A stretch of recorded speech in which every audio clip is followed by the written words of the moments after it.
약 한 달 전부터 계속해서 시리즈처럼 내용을 계속 말씀을 드리고 있는데, 예배에 대해서 첫째 주는 얘기를 했었고요.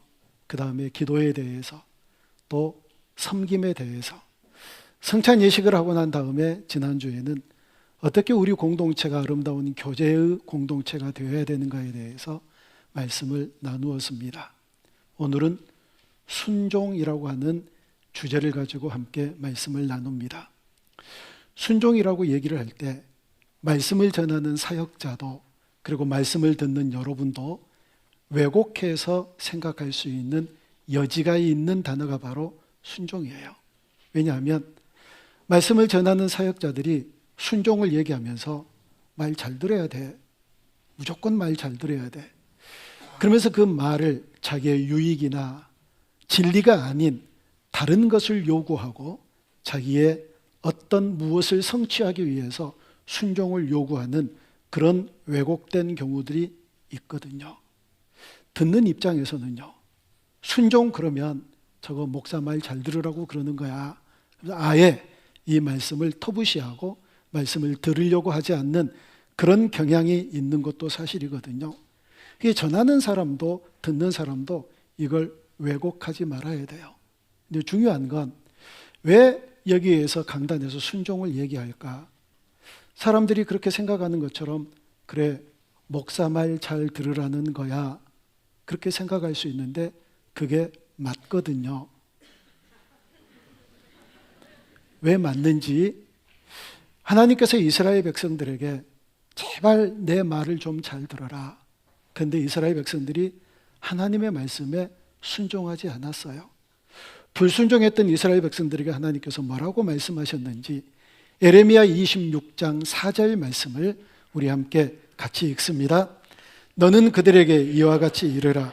여호와의 말씀에 너희가 나를 순종하지 아니하며 내가 너희 앞에 둔 내 율법을 행하지 아니하며. 아멘. 뭐라고 그러나요? 이스라엘 백성들에게 하나님이 왜 내 말을 순종하지 않느냐, 왜 내 말을 지키지 않느냐. 그렇지요, 그 말 지켜야지요. 우리 다 이 말씀에 공감합니다. 아니, 하나님 말씀 왜 들어요? 하나님 말씀을 누가 순종해요? 그렇게 얘기를 하는 사람 한 사람도 없을 거예요. 그래서 모두 다 하나님 말씀에 순종해야 된다는 사실을 다 알고 믿고 이 사실에 대해서 아멘으로 화답하게 될 줄로 믿습니다.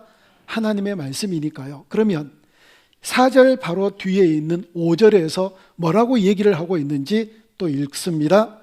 내가 너희에게 나의 종 선지자들을 꾸준히 보내 그들의 말을 순종하라고 하였으나 너희는 순종하지 아니하였느니라. 아멘. 너희들 왜 내 말을 순종하지 않느냐라고 말씀하셨던 하나님이 그 다음 절에서 너희들은 왜 선지자의 말을 순종하지 않느냐라고 얘기를 해요. 이게 도대체 무슨 얘기일까요? 선지자의 말을 순종하는 것은 하나님 말씀을 순종하는 것과 같고, 하나님 말씀을 순종하는 것은 선지자의 말씀을 순종하는 것과 같다는 거예요. 근데 이제 이런 차이가 있겠죠. 생각나시나요? 첫 번째, 제가 예배에 대해서 설교를 하면서 이런 말씀을 드렸어요. 여기 있는 설교자가 보좌에 앉으신 하나님을 대신해서 하나님이 하시고 싶은 말씀을 전하는 게 바로 선지자예요. 그리고 설교자예요.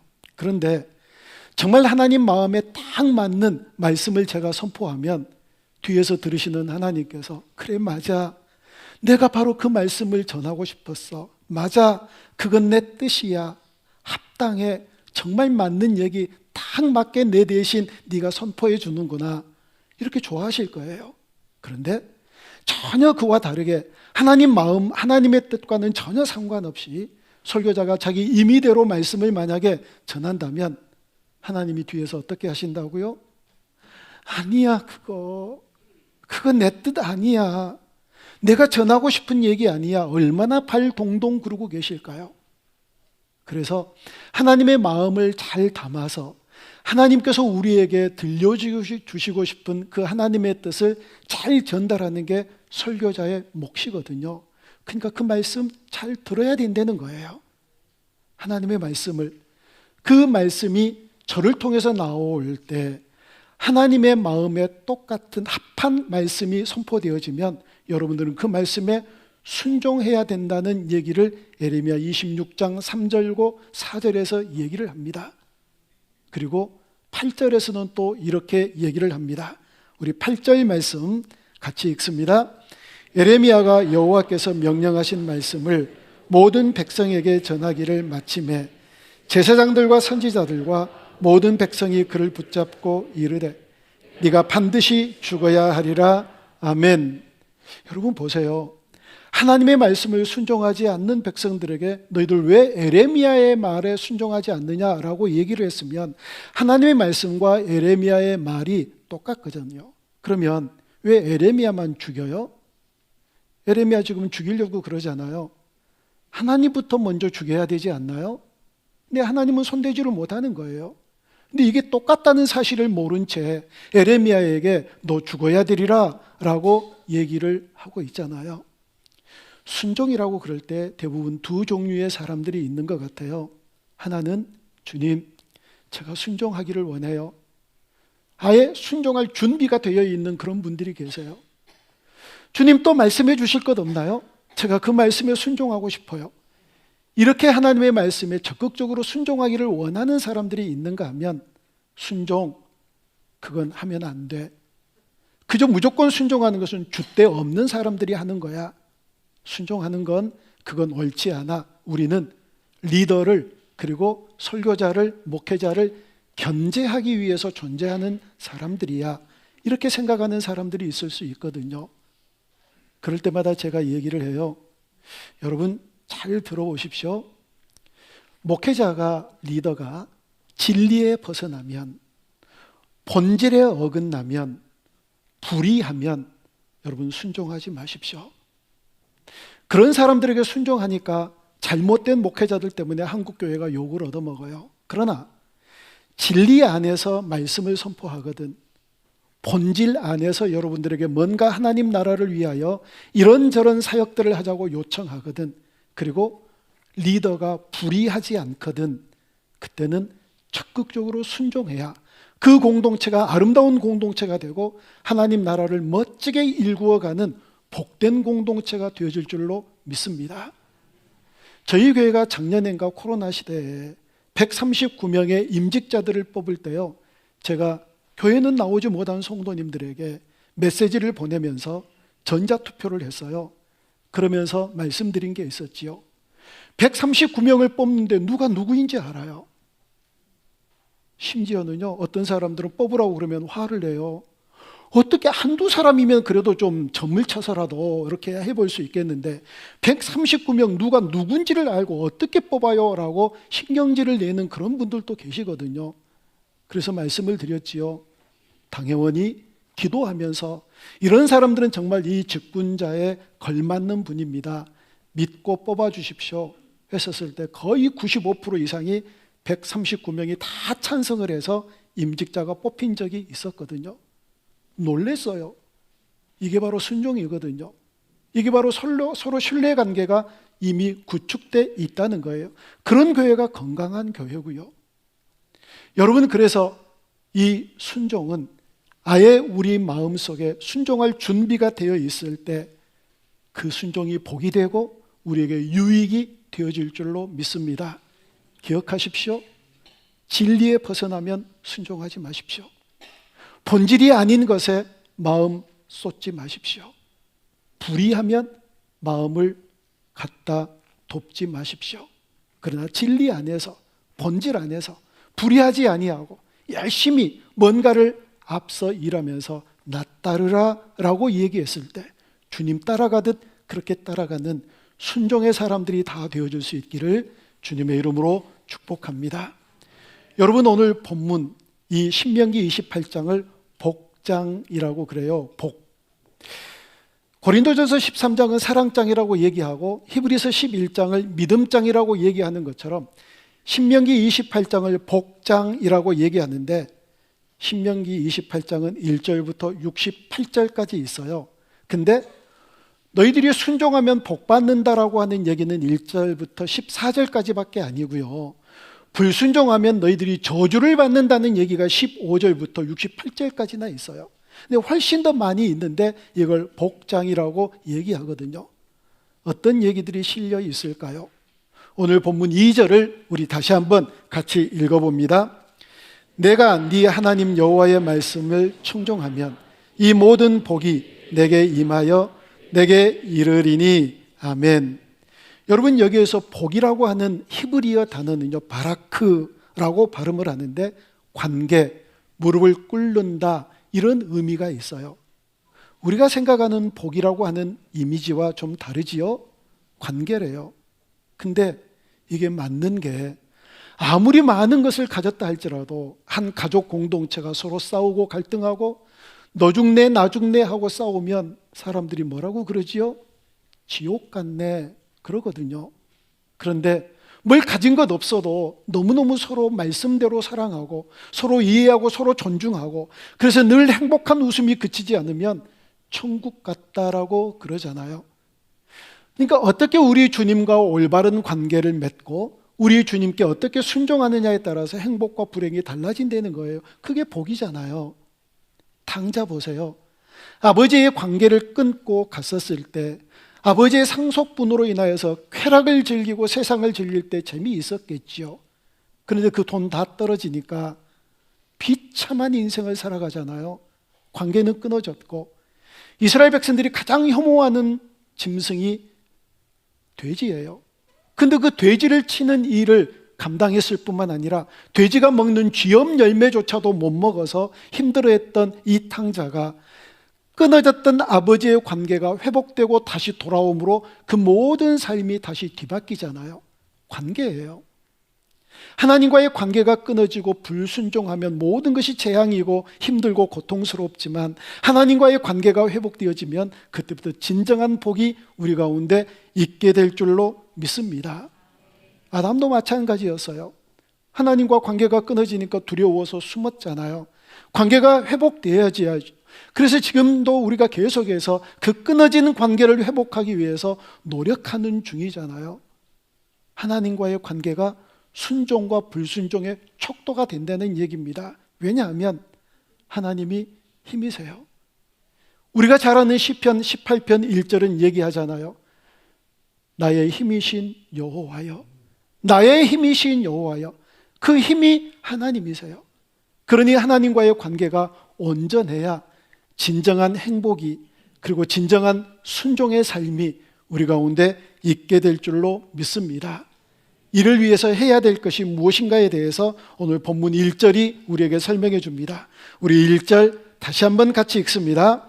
네가 네 하나님 여호와의 말씀을 삼가 듣고 내가 오늘 네게 명령하는 그의 모든 명령을 지켜 행하면 내 하나님 여호와께서 너를 세계 모든 민족 위에 뛰어나게 하실 것이라. 아멘. 삼가 듣고 두 개의 단어로 되어 있는데 이건 사실 히브리어로 한 단어예요. 샤마라고 하는 단어예요. 생각나는 거 있으세요? 샤마, 그쵸? 쉐마 교육법, 쉐마, 이게 듣는다는 얘기예요. 하나님의 말씀을 듣고 또 듣고 그래서 그 말씀대로 행하는 이와 같은 삶이 순종의 삶이라는 거예요. 저는 이 문장을 보면서 그런 생각이 들었어요. 그렇지, 이건 자연스러움이야. 억지가 아니라 순리로 흘러가는 자연스러움이야. 이렇게 들었으니까 그대로 행동하는 거예요. 이렇게 들었으니까 그냥 그대로 순종하는 거죠. 이게 순리잖아요. 얼마나 편해요. 흘러가는 물에 나를 맡기면. 그런데 그걸 영리한다고 한번 생각해 보세요. 이게 얼마나 힘들까요? 이렇게 하라고 그랬는데 그 말을 거슬려서 올라가려고 그러면, 그 말에 불순종하려고 그러면 머리도 많이 써야 되고 힘도 많이 써야 되고 돈도 많이 들여야 되고 얼마나 많은 에너지들이 낭비가 되는데요. 이건 자연스러움이에요. 그냥 듣고 행하고 듣고 행하고, 눈 떠라 그러면 눈 뜨고, 꼼지락거리라 그러면 꼼지락거리고, 우측으로 가라면 우측으로 가고 좌측으로 가라면 좌측으로 가고, 이게 자연스러움이에요. 자연스러움. 여러분이 순종은 자연스러움이에요. 근데 계속해서 나는 순종하지 않을 거야. 아예 불순종의 DNA가 나에게 있어서 모든 것을 불순종하려고 하는 그런 마음가짐으로 인생을 살아가면 힘들어요. 관계도 힘들고 삶도 힘들고 모든 게 힘들거든요. 여러분, 이 자연스러움에 맞춰서 듣고 또 잘 들은 대로 행할 줄 아는 순종의 사람들이 꼭 되어줄 수 있기를 바랍니다. 그런 사람들에게 복이 있대요. 복 좋아하시잖아요. 오늘 본문 3절 말씀을 우리 다시 한번 같이 읽습니다. 성읍에서도 복을 받고 들에서도 복을 받을 것이며. 아멘. 여러분, 성읍은요, 공개된 장소를 의미해요. 다시 말하면 공적인 영역이에요. 들은요, 물론 사람들이 많이 갈 수도 있겠지만 한적하고, 그래서 어쩌면 나 혼자 머무는 때도 있고, 이런 경우를 사적인 영역이라고 얘기를 해요. 그러니까 하나님의 말씀에 순종하는 사람들은 공적인 영역에서도 그리고 사적인 영역에서도 복을 받는데요. 여러분, 우리 모두는 이 두 영역에서 삶을 살아요. 맞지요? 아무리 일을 안 하고 직장을 갖지 않아도 우리에게는 공적인 영역이 있어요. 그리고 사적인 영역이 있고요.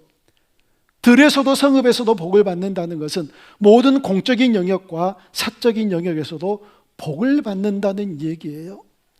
이 복 반드시 누리실 수 있기를 바랍니다. 그리고 본문 4절에서 얘기합니다. 같이 읽습니다. 내 몸의 자녀와 내 토지의 소산과 내 짐승의 새끼와 소와 양의 새끼가 복을 받을 것이며. 아멘. 내가 순종하면 우리 자녀가 복을 받는데요. 반대로 얘기해 볼까요? 내가 순종하지 않으면 우리 자녀들이 복을 받지 못할 수가 있다는 거예요. 여러분, 자녀 사랑하시지요? 자녀 사랑하는 데는 세계에서 우리 한국 사람들이 1등이에요. 거의 탑이에요. 얼마나 사랑하는데요. 그런데 그렇게 자녀를 사랑한다고 그러면서 하나님의 말씀에 불순종한다? 이거 말이 안 되는 거예요. 여러분, 물론 옛날에부터 아주 센세이션을 일으켰던 책 하나가 있었는데, 가계의 저주를 끊어라 라고 하는 그런 책이 있어요. 부모 세대에 받았던 그 저주가 그대로 자녀 세대에게 고스란히 흘러간다. 또 그 자녀에게, 또 그 자녀에게 3, 4대까지. 그 저주는요, 얼마든지 내 대에서 끊을 수 있어요. 어떻게 끊을 수 있느냐면 순종하는 길로 들어서면, 내가 예수님을 분명하게 내 구주로 믿으면 그 어떤 폭풍과 같은 저주를 할지라도 그 모든 저주는 내 대에서 예수 그리스도의 그 능력과 이름의 권세로 반드시 끊어내게 될 줄로 믿습니다. 그런데 이게 끊어지지 않으면 부모 세대에서 불순종하는 것들이 자녀에게 흘러간다는 거예요. 그런데 부모 세대가 순종하며 나아가면 자녀가 복을 받게 될 줄로 믿습니다. 여러분, 이게 자연스러운 게 아닌가요? 자녀에게 뭔가 이상한 일들이 있고, 정말 왜 이런 일들이 생기지? 하고 이렇게 저렇게 염려스럽고 아픈 그런 일들이 생기면 내가 주님 앞에 잘못한 게 있나? 자연스럽게 이게 오토매틱이죠? 아니세요? 이 녀석은 뭘 잘못했나 그런 생각하세요? 자녀들에게 문제가 생기면 내가 어떻게 불충한 게 있나? 내가 주님 앞에 합당치 못한 게 있나? 이렇게 생각하는 게 자연스러운 생각이에요. 그렇게 생각해야 돼요. 그래서 정말 자녀들을 사랑한다면 우리 주님 앞에서 철저하게 순종하며 하나님을 기쁘시게 해드리는 복된 삶을 살아가야 되는 존재가 되어야 될 줄로 믿습니다. 자녀를 사랑하시는 분들만 그렇게 하세요.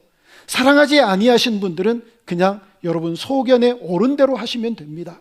자기 주장을 따라, 자기 의를 따라, 자기 생각을 따라 자기 멋대로 인생을 살아가는 사람들, 자녀들을 사랑하지 않는 사람들이에요. 사랑한다면 먼저 내가 순종하며 살아갈 때 자녀들이 말씀대로 복 받게 될 줄로 믿습니다. 그리고 우리가 너무너무 중요한, 잘 아는, 좋아하는 성경 구절이 6절에 등장을 해요. 자, 6절 말씀 같이 읽습니다. 내가 들어와도 복을 받고 나가도 복을 받을 것이니라. 아멘. 이건요, 일상에서 복을 받는다는 거예요. 일상의 복. 자, 아까도 말씀드렸듯이 이 복에 대한, 순종하면 복 받는 것에 대한 얘기는 14절까지 등장을 한다고 말씀드렸어요. 이런 일상의 복을 받을 뿐만 아니라 마지막 13절에서 어떻게 이 얘기를 하고 있는지 한번 같이 읽어봅니다. 여호와께서 너를 머리가 되고 꼬리가 되지 않게 하시며 위에만 있고 아래에 있지 않게 하시리니 오직 너는 내가 오늘 네게 명령하는 내 하나님 여호와의 명령을 듣고 지켜 행하며. 아멘. 하나님의 말씀을 듣고 순종하면은요, 머리가 될지언정 꼬리가 안 된대요. 위에 있을지언정 아래가 안 있대요. 그러니까 이제 이런 말씀을 보면서 따지고 싶은 거죠. 하나님 말씀 순종했는데 여전히 꼬리인데요. 하나님 말씀 순종했는데 여전히 저는 아래에 있는데요. 이제 이건 이 말씀의 진정한 의미를 모르니까 그래요. 여기서 머리라고 하는 건 존귀와 영광이라는 그런 의미고요. 꼬리는 비천함과 부끄러움이라는 의미예요. 이게 무슨 얘기냐면 하나님 말씀에 순종 잘하는 사람들은 하나님이 너를 존귀하게 하겠다. 하나님의 존귀함과 우리가 생각하는 존귀함의 번지수가 좀 다를 수 있죠. 우리의 존귀함이란 돈도 많이 벌고 그리고 높은 자리에 위치하고 이것이 존귀함일지 모르지만 하나님의 존귀함이란 그게 아니거든요. 아무 것 가진 것 없어도 하나님 말씀에 순종하며 하나님과 깊이 동행하는 사람들을 하나님께서 존귀케 여기신대요. 왜 그러는지 아세요? 하나님의 자녀들이 존귀하게 돼야 하나님의 가오가 올라가요. 하나님의 자녀들이 잘 되어야 하나님의 체면이 서요, 위신이 서요. 그러니까 될 수 있으면 하나님은 그 자녀들을 존귀케 해주기를 원하세요. 오해하지 마십시오. 하나님은 우리에게 근심을 주시는 분이 아니십니다. 재앙을 주시는 분이 아니세요. 될 수 있으면 그 자녀들이 복되기를 원하시는 분이 바로 우리의 아버지 하나님이심을 믿습니다. 될 수 있으면 그렇게 해주세요. 그래서 너희들이 꼬리가 될지언정 되지 않고 머리가 되게 하겠다. 위에만 있게 하겠다. 아래에만 있지 않게 하겠다. 우리가 생각하는 이 세상의 주의가 아니고 높낮이가 아니라 하나님께서 우리를 얼마나 영광스럽게 여기시느냐, 얼마나 존귀하게 여기시느냐, 여기에 차이가 있다는 겁니다. 이제 이 정도면 우리 성도들이 이게 무슨 뜻인가를 알아야 되는데 어떻게 우리가 하나님께 영광을 올려드릴 수 있다고요? 내가 영광스럽게 살면, 내가 영광스럽게 살면 하나님 가오 올라간다니까요. 하나님이 영광스러워요. 내 자식 봤지? 제 자녀 봤지? 제가 내 자녀야.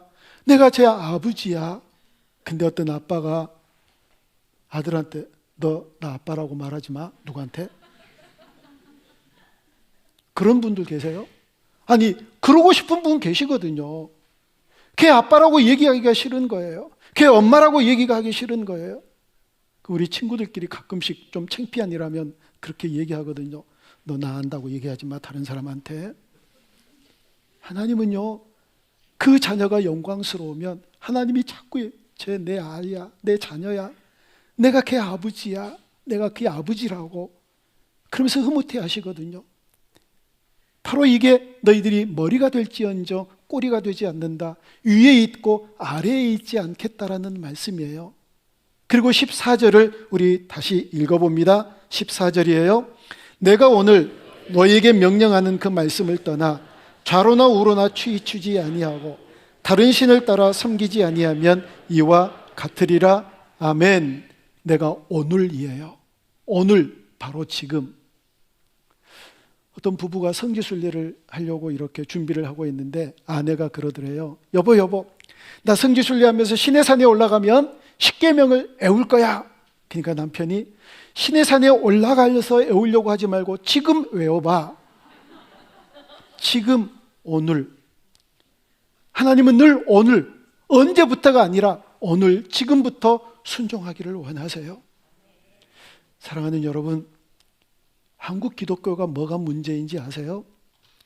하나님의 말씀을 시대의 상황을 따라 왜곡하는 게 문제예요. 특별히 젊은이들일수록, 우리 청년들이나 지금 대부분 여기는 젊은이들이에요.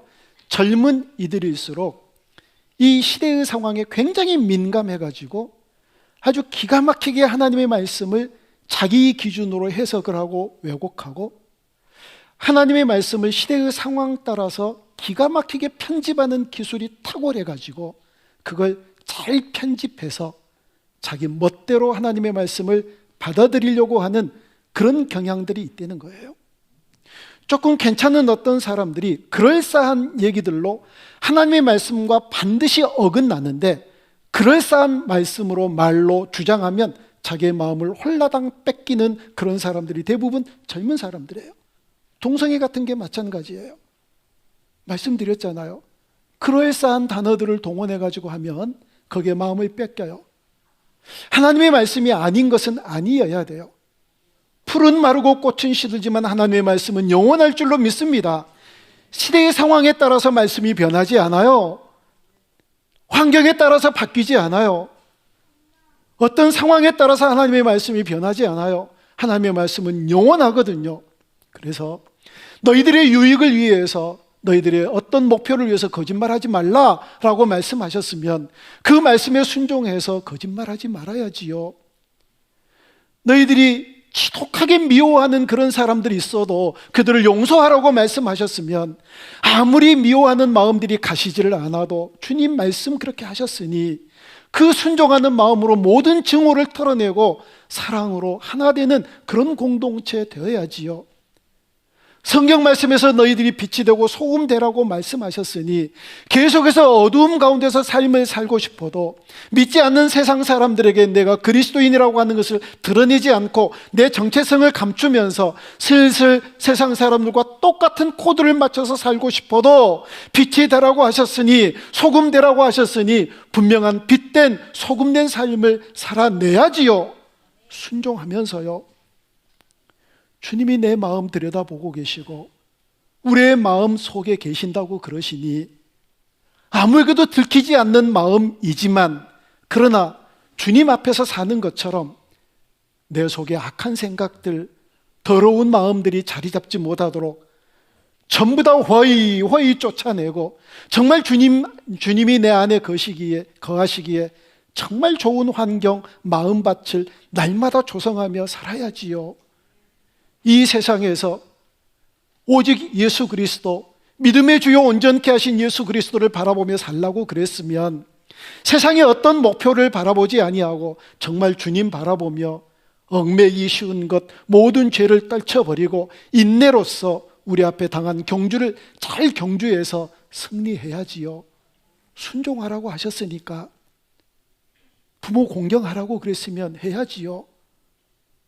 무슨 남자친구가 그렇게 귀하고 여자친구가 그렇게 귀해서 부모를 거역하면서 그런 연애를 하는지 4분의 3박자로 두들겨 패버리고 싶은 생각들이 많이 나요.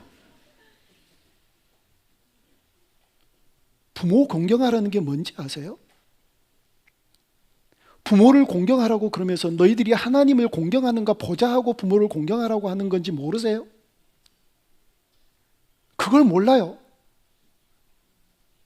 그걸 모르고 이성에게 눈이 뺏겨버리면, 마음을 뺏겨버리면 정신없이 하나님이고 뭐고 없이 그렇게 살아가는 인생들이 얼마나 많은데요.